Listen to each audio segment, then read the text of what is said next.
I'd like to call to order this meeting of the Bond Finance Committee of the Empire State Development. Today we're seeking authorization to submit an application to the Public Authorities Control Board. We are also requesting the committee's approval of the appointment of bond counsel in connection with the proposed issuance of the State Income Tax Revenue Bonds Series 2014. The bonds are authorized by multiple project acts as amended and supplemented, related appropriation acts as amended and supplemented, and the Tax Revenue Act. Pursuant to the Project Acts, UGC is authorized to assist in financing certain correctional facilities, economic development projects, housing, transportation projects, various capital and equipment projects. In addition, UGC may issue bonds to refund previously issued bonds by the corporation and other state entities in accordance with state finance law. UGC intends to issue one or more series of revenue bonds pursuant to a general resolution of the corporation entitled State Personal Income Tax Revenue Bonds, General Purpose General Resolution. The bonds will be issued as fixed-rate debt in an amount not to exceed $1.55 billion, including bonds to pay the cost of issuance in connection with the sale. It is anticipated the bonds will be issued on a competitive basis during the first week of December. The bonds will be special obligations of the corporation and will be payable from and secured by amounts payable to the corporation by the state acting by and through the Division of Budget, pursuant to a financing agreement between the corporation and the state. We are also requesting approval for the appointment of Harris Beach PLLC to serve as bond counsel, and that Lewis & Munday LLC be appointed as co-bond counsel. Harris Beach has not served as bond counsel since 2010. This is a large transaction financing numerous projects requiring experienced counsel and extensive tax due diligence. Harris Beach has substantial PIT bond experience, and Lewis & Munday LLC is a certified MWBE. The appointment of the firms represents an equitable distribution of the work among ESD's rotating slate of firms to handle the corporation's appropriation debt in terms of size of the transaction, fees received, length of time since their last engagement, and total number of transactions. Right now we're looking to issue the bonds competitively on Thursday, December 4th. The forward issuance calendar right now is getting full with other state issuers. We have slotted out that week, and we're pretty confident that, there's no one else that's going to come to market.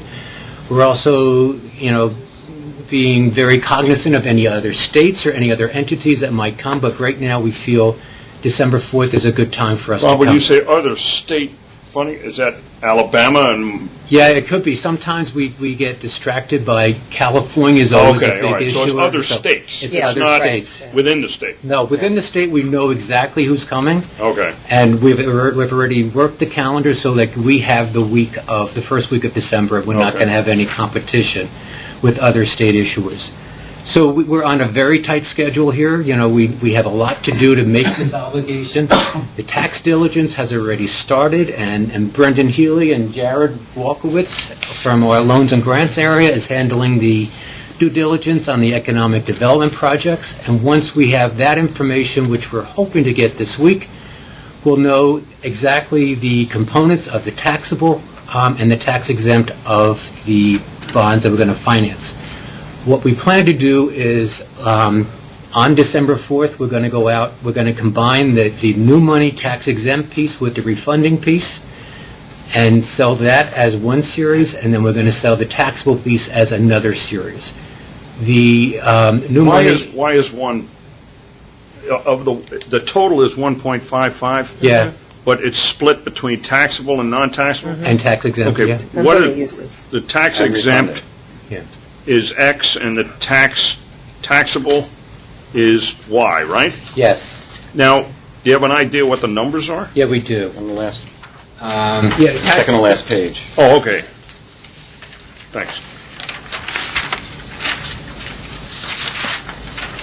And that lists all the projects that we plan to issue for.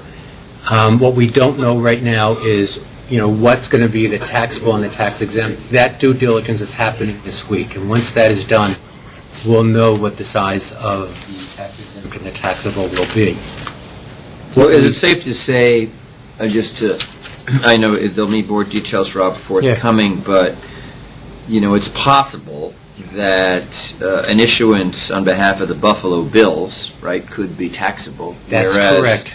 OGA state buildings are likely to be tax exempt, right? That's absolutely so correct. The beneficiary of the issuance is, in the eyes of the IRS, a taxable entity, I suspect. Yeah, and a state municipal facilities program wouldn't be tax exempt, right? And Probably. correctional facilities and state buildings and homeland those would all be security. tax It exempt. would be. Yeah, okay. New York Genome Center, maybe, Maybe, right? right. But not for profit, so it probably Right, and right. public Probably purpose, is, right. right?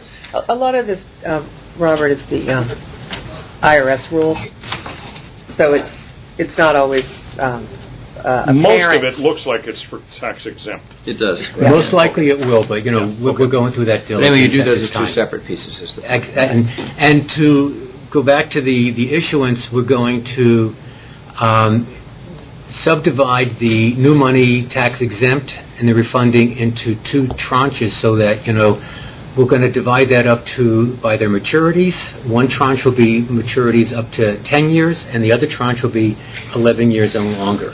And the reason we're doing this, so on the 4th, we'll be doing 4 tranches, and we're making the amounts sizable that the investors can guess them, and we'll get best bids for the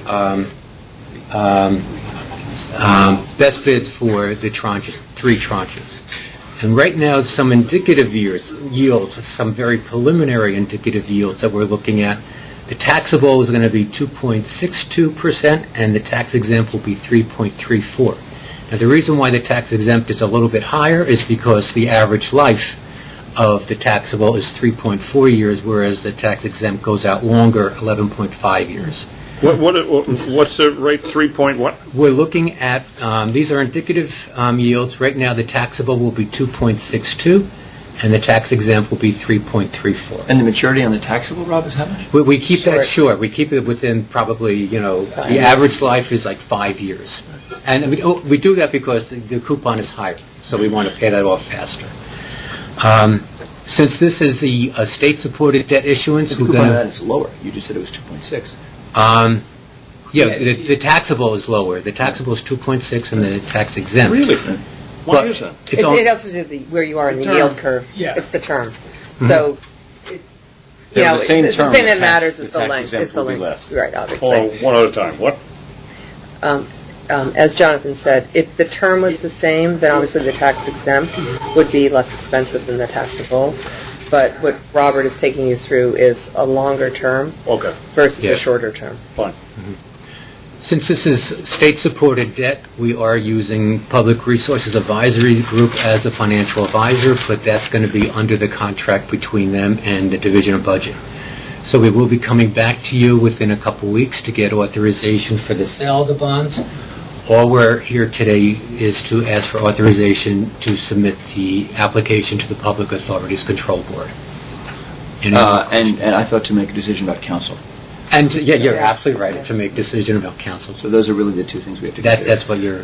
I have an observation, Rob, and then a question. The observation is, I think we should pause and recognize that over the weekend we had the news of Jim Lebenthal's passing.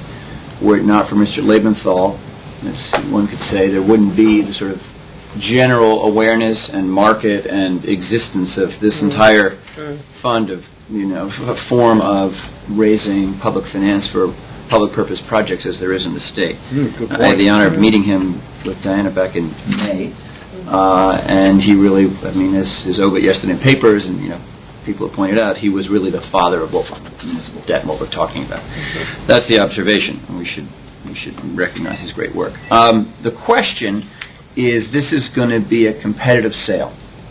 How are we going to identify underwriters, or has that happened already? No, what's going to happen is the week before, Prague, who is the financial advisor, will be calling all the underwriters. All these seniors that we have on our approved slate, Right. they're going to be notified that this is coming to market.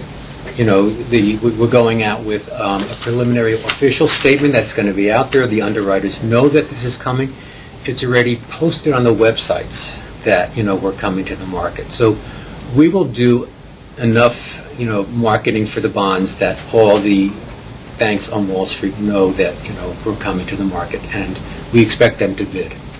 No, it's a good, that's a good process. I ask, and because Rob, I've asked this question before, when it is a competitive, when the issuance is on a competitive basis, it sometimes can be harder for for the smaller MW firms, the underwriting firms, to compete for the work. Again, this was one of my many lessons from Francis. We spent a lot of time on this with DOB.